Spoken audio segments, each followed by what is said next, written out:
Padre, y del Hijo, y del Espíritu Santo. Amén. Alabado sea nuestro Señor Jesucristo. Sea por siempre bendito y alabado. Queridos hermanos, celebramos hoy la memoria de Santa Brígida de Suecia. Esta noble mujer que pertenecía al linaje real y que fue una gran mística de la Iglesia, viuda, fundadora de la Orden del Santísimo Salvador, y que ha pasado a la historia, por una parte, por sus revelaciones, sus dones sobrenaturales y místicos, pero también porque fue una gran peregrina.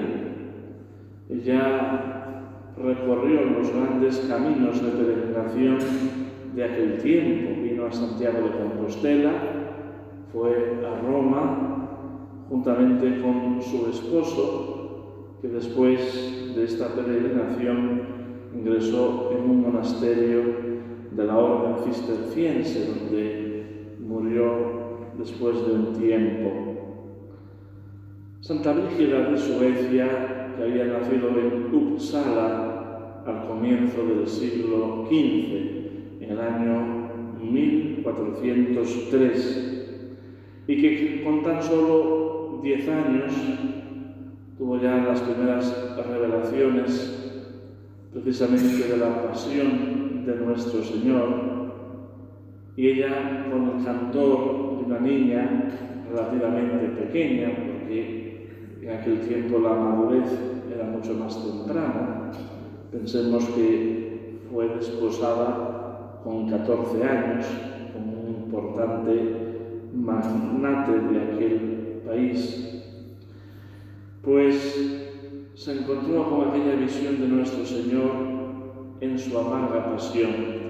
Y le dijo: Señor, ¿por qué sufres tanto? Y Jesús le respondió: por las burlas y desprecios a mi amor.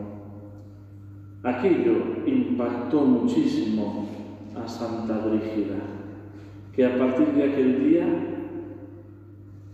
cumpliendo lo que el Señor le había dicho de que meditara y contemplara los misterios de su amarga pasión y muerte, hizo de esto el centro de su pensamiento y de su meditación, intentando desagraviar con su vida la pasión del Señor, esa pasión que se actualiza sobre el altar cuando se ofrece incruentamente el santo sacrificio, pero esa pasión en la que cada uno de nosotros estamos involucrados por nuestras indiferencias, nuestros desprecios contra Dios nuestro Señor, contra Jesucristo, nuestras ofensas, nuestros pecados. Por tanto, Santa Brígida fue una mujer de vida interior, que a pesar de todos los lujos que podía tener, el ocupar una buena posición social, buscó la sencillez del hogar, donde crió a sus numerosos hijos en un ambiente de gran virtud y desprendimiento. Una de sus hijas, Santa Catalina de Suecia, fue elevada al honor de los altares. Pero también por lo que podía suponer en aquel tiempo emprender una peregrinación. Por un lado, porque no eran caminos ni carreteras como las que tenemos hoy en día. Cuántos peligros, cuántas circunstancias acechaban en aquel tiempo. De hecho, la misma Iglesia dotó de órdenes, especialmente órdenes militares, y también los monasterios que estuviesen precisamente a lo largo de esos recorridos de peregrinación para proteger a los propios peregrinos. Pensemos en la misma orden templaria que había sido suprimida un tiempo antes de Santa Brígida. Era una orden que, entre otras cosas, tenía la función de proteger económicamente a los peregrinos.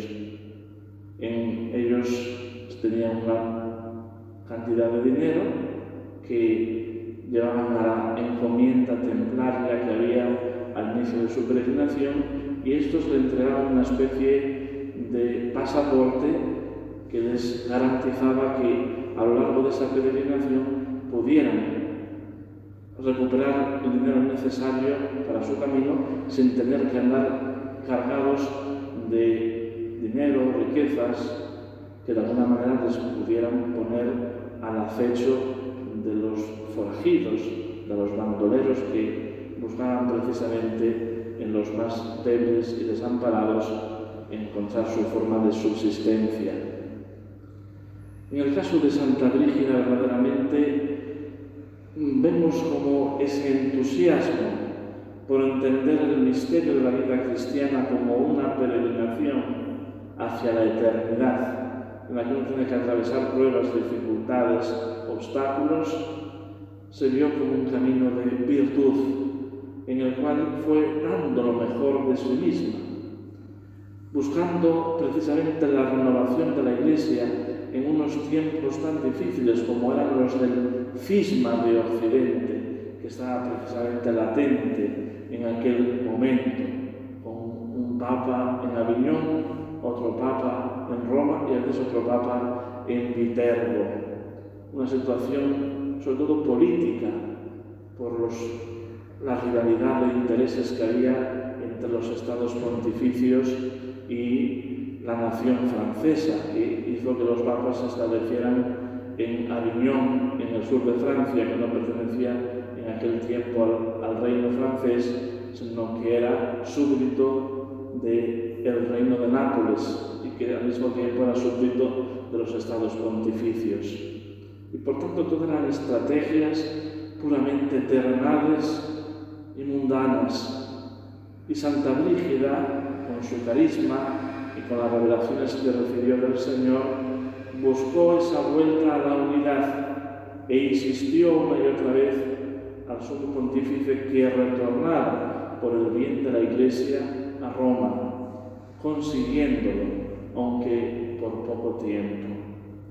Ella misma murió en la ciudad eterna, aunque después de un tiempo sus reliquias fueron trasladadas nuevamente a Suecia.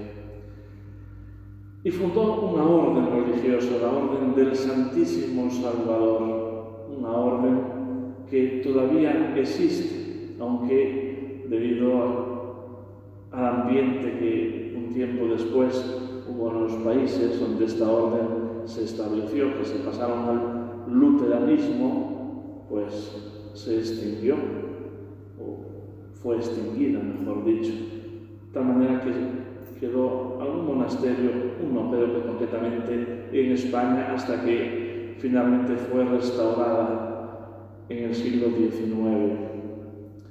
Pero esta orden característica de Santa Brígida tenía como cometido esa contemplación del misterio de Cristo en su pasión y en su muerte, y la oración especialmente por la unidad de la Iglesia. Por tanto, de Santa Brígida aprendemos precisamente a ver en nuestra vida esa realidad de peregrinación, de caminantes hacia la eternidad. Como dice el apóstol, somos como peregrinos en tierra extraña. No tenemos aquí ciudad permanente. Estamos en este mundo de paso. Nuestra meta es la eternidad.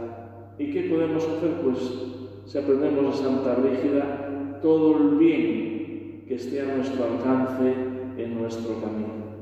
Santa Brígida, además de colaborar en esa renovación necesaria de la Iglesia en su cabeza, en los sagrados pastores, buscó también la renovación en las comunidades cristianas, en los monasterios, y por tanto todo lo que ella podía hacer de aconsejar, de influir personas importantes, notables de su tiempo, pues lo hizo. Y esto nos enseña a nosotros que, aunque muchas veces no es esto algo fácil, si hacemos un esfuerzo, ¿cuántas personas de alguna manera, aunque sean familiares o amigos, tienen alguna forma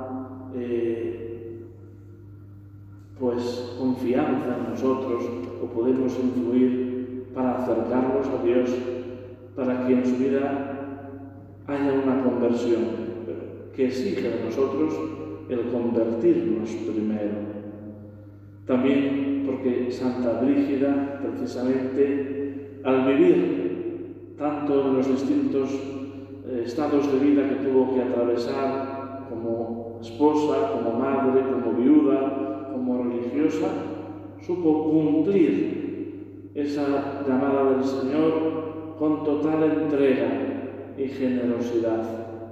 Y por tanto viviendo en todo momento ese desprendimiento, no solo de las cosas materiales que podía tener, y lo hizo, sino de sí misma, poniendo el acento en el otro, en el vulnerable, en el pequeño, en el más necesitado. Pues a ella acudimos en este día, que interceda por nosotros, que aprendamos de su ejemplo y que amemos profundamente el misterio de la pasión y muerte de nuestro Señor Jesucristo, para que un día también podamos alcanzar el gozo de la resurrección eterna. En el nombre del Padre, y del Hijo, y del Espíritu Santo. Amén.